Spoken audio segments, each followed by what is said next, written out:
talked by the previous speaker. I understand the talk between you at the lunch. I'll just go for a quick revision.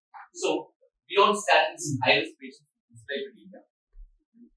So, the dyslipidemia is a huge topic. So, it's very difficult to cover. I'll just go to the practical points alone. So, this is one yesterday's patient which came to the emergency late in the evening. And so this clearly shows an anterior wall MI. And when you see the angiogram, there is progressive disease. You have so there is a tight lesion in the RCA. There is a lesion in the circumflex. There is an LED lesion. So that's an LED lesion also. And today morning when I go for the rounds, he's a 55-year-old male. This is the investigation. So you see the lipid profile. The total cholesterol is 290 and the LDL is 229. So this is a classical scenario of a high-risk patient I see in my clinical practice. And this patient has a strong family history. His father, his brother, all have a history of dyslipidemia. And the bystander just casually says, his sister has dyslipidemia, which is not getting controlled by statins. So this would probably be a heterozygous congenital hypercholesterolemia. So the patients that I see in my routine practice is almost always going to be a high-risk dyslipidemia or a very high-risk dyslipidemia. What would I suggest? He's already on 80 milligrams of atorvastatin. Now, based on this study, the EvoPac study, I have suggested this patient to start on Ibuprofen to bring down the lipids fast, so that the lipids control fast over the next 4 weeks. Of course, we are contemplating on that. But then, this is where our exact role of any drug beyond statins comes into clinical practice. Again, a similar situation. A patient had a CABG 2023. And you see, he has a new lesion in the LA beyond the graph, presenting with an acute coronary syndrome. He was already on atorvastatin, all the drugs. I did BCA, just a balloon dilatation ago. And this brings us to another concept, like a high risk, and what is called a residual risk. The first patient is high risk, the second patient is already a high risk patient. He's on all the medications, still he has sustained an acute coronary syndrome, and that is what we call a residual risk. So, I would request all of you to go through this 2026 guidelines on dyslipidemia running to more than 100 pages, which gives an exhaustive discussion on lipid guidelines, and you can go through that. I'll just brush through that. Now, see, when these newer drugs for cholesterol lowering came in, Ron had written a nice article where he said that how you can live to 100 years before clinical coronary artery disease develops. And there, he has suggested that when you talk about LDL, the burden of LDL is actually dependent on the number of years your blood circulation exposed to high lipids. So that if you give a molecule like Individualized, which reduces the lipids dramatically as a vaccine once 6 months, you are able to prolong the time you don't develop a clinical CAD, so that you can even well live without atherosclerosis up to 100 years. So that is where we stand now. We have heard so much about APO molecules, lipoproteins. Our chylomicron absorbed from the stomach as ApoB48. That is not very permeable. So, our concern is ApoB100, which is an important lipoprotein component in all the atherogenic lipoproteins, be it LDL, be it VLDL, all the remnants, or even lipoprotein lithium. All these are ApoB100. So, one of the new things we should understand is the introduction of ApoB in risk stratification of high-risk patients. So, the new guidelines say that in adults on lipid-lowering therapy, especially diabetes or elevated triglycerides, or your lipids are not coming down with statins, then you can measure the ApoB, because that is a more important and more specific marker of the total atherogenic burden rather than LDL. Now, so it is basically measuring each atherogenic particle per se by ApoB, and that correlates all together, whereas LDL cholesterol measures only the LDL component. And this happens in situations you have given statins, the LDLs are low, but still the patient's residual risk, maybe the ApoB has not come down. So this concept is elegantly demonstrated in this slide. Two patients both have the same LDL 100, but then when you measure the ApoB, this patient ApoB has come down to 80, whereas this patient still has 120. Thereby, this patient has a high atherogenic risk even with a low LDL. So the importance of ApoB measurement in high-risk patients is now stressed in the newer guidelines. Again, Lipoprotein literally used to read lot when out MD days, then it went into vein. Now again it has come back. Now in all patients, now an assessment of lipoprotein literally is advocated as per the newer guidelines, especially because of the phenomenon of high risk and residual risk. So you should measure lipoprotein literally, and yeah, of course, lipoprotein literally, and you should understand that it's a one-time measurement in life, non-fasting, majorly genetically modified. Newer drugs are in the pipeline to produce lipoprotein literally. Now, coming to high-risk population, in high-risk population, the guidelines say that LDL has to be less than 70. It's a very high-risk population. The LDL has to be less than 55, especially with heterozygous familial hypercholesterolemia, atherosclerotic disease, or severe hypercholesterolemia. Again, the importance of subclinical atherosclerosis as measured by a coronary calcium scoring to stratify the patients from a low risk or intermediate risk to high risk is stressed in the newer guidelines. The importance of hypertriglyceridemia as a high risk modulator in patients where LDLs have come down is again stressed in the newer guidelines. And in all these patients, ApoB has also come. The ApoB levels roughly correlate is almost the same, less than 55. Now, this slide gives the importance of lipoprotein concentrations. If the lipoprotein literally goes up, you see the chance of atherosclerotic goes all the way up to fourfold from a normal value of 13 to 49, and that is the importance of lipoprotein literally measurement in cases of atherosclerosis. Now, the newer guidelines has come up with an equation called the Prevent ACVD equation. You can download that from the previous pooled cohort equations to stratify patients from a low risk to intermediate risk or high risk. So, you give this score, you find the atherosclerotic chance over the next 10 years is 10% or above. That patient is going to be a high risk patient.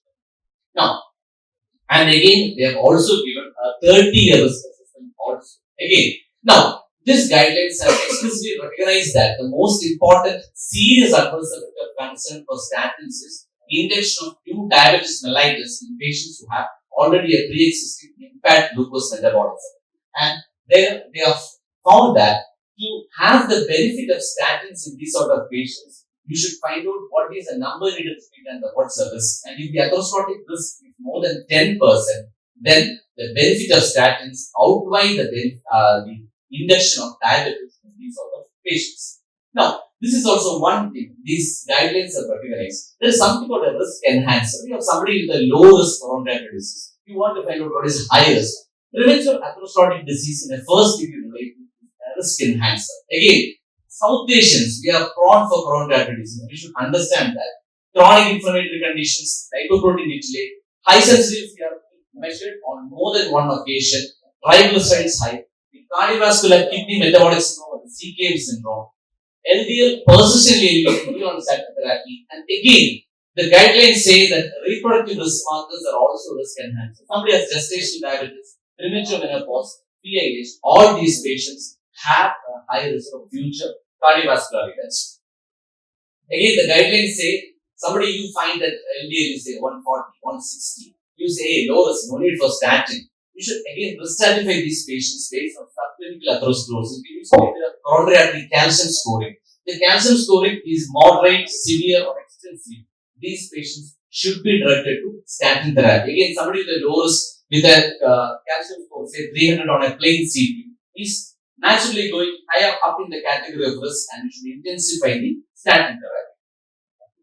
You know, we call severe hypercholesterolemia LDL levels 190 or above with the ApoB correlating with 140. And again, heterozygous familial hypercholesterolemia is also a high risk condition where you have a risk of CVD more than twice. Again, when you have a heterozygous with high lipids, 6-fold increase in atherosclerotic events are documented. So they obviously are a high risk population.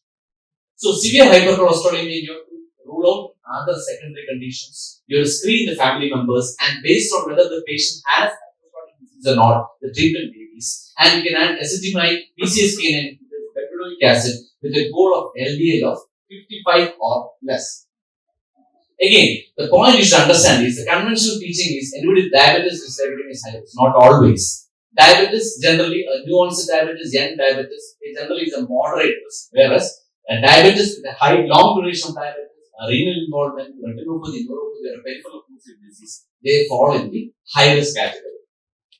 So, in adults with clinical atherosclerotic disease who are on high risk, we should intensify statin therapy to high risk. And there comes the role of newer molecules. So again, for as clinicians, major atherosclerotic events, especially episodes of acute coronary syndrome, history of MI, ischemic stroke, or symptomatic peripheral occlusive arteriovenous, more than 2 events or one major event plus either in high-risk conditions like a 65-year-old above, CABG, PCA, smoker, diabetes, hypertension, all these, they form a high-risk population or even rather a very high-risk population. CKD patients, we know they are also high-risk population, but then again you should understand that CKD means not end-stage kidney disease, where the benefit of statins or high-density statins is debatable or not even proven. And hypertriglyceridemia, we all know, we have to maximize the statin therapy because the target of therapy is still LDL. If it is not coming down with that, then you have to add icosapent which has trial data compared with phenylphenotype for lowering the cardiovascular risk. Of course, elevated lipoprotein lipid now, the PCSK9 inhibitors reduce the lipoprotein lipid. Newer agents are on the market, expected shortly, but as of now, if somebody has a high cardiovascular elevated lipoprotein lipid, the newer guidelines say that these patients should be initiated on Inclisiran or Everest. Of course, the emerging lipoprotein therapies, we know, antisense oligonucleotides, small interfering RNA, even the oral agent, the movalamine, they are all undergoing clinical trials, and maybe in a decade, within a decade, we expect these drugs in the market. Now, why should we think beyond statins in our routine clinical practice? We know, even with high doses, some patients' lipids are not going to come down. Then we have what is called a residual risk or a high risk, intolerance to statins, adverse effects. Again, adverse effects are more often patients thinking that they are going to have adverse effects, which is often called a drug sequel, which is actual reality, not an adverse effect. And then, of course, we know some conditions like a homozygous hypercholesterolemia is not going to respond to a statin. A heterozygous might have an inadequate response to statin. So, you have all the newer drugs in the market, ezetimibe, bempedoic acid, the combination, high density statin with any of these combinations or with the PCSK9 inhibitors, where right from a 30 to 50% lowering of LDL with statins to almost a 86 to 90% lowering of LDL happens with PCSK9 inhibitors. The most useful drug is ezetimibe. It's an oral cholesterol absorption inhibitor. It blocks the intestinal biliary receptors for absorption.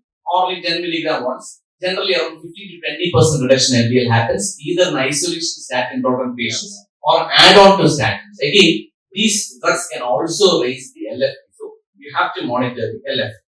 Then PCSK9 inhibitors, we know there are two. One is a monoclonal antibody, evolocumab and I think aleniglipron.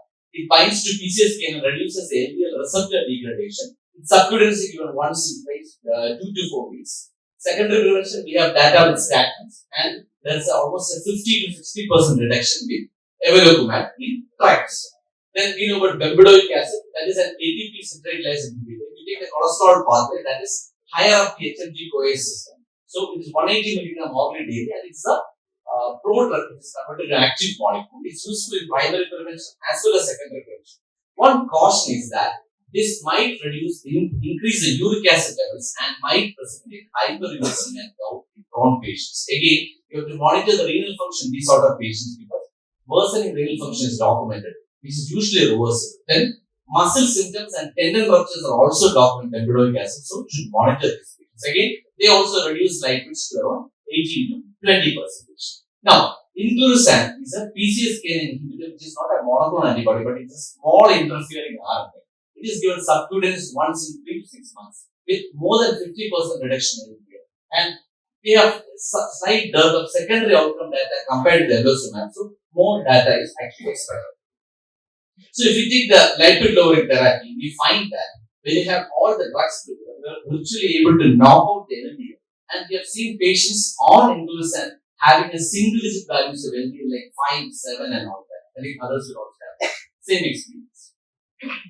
Of course, these drugs are newer in the pipeline. This is actually useful for further reduction of LDL and triglyceride. This might be in the market shortly.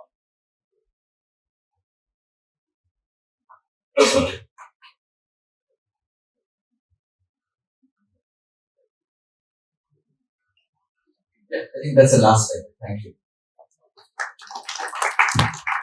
The residual inflammatory risk. What is your place for purchasing? How often you start in your practice?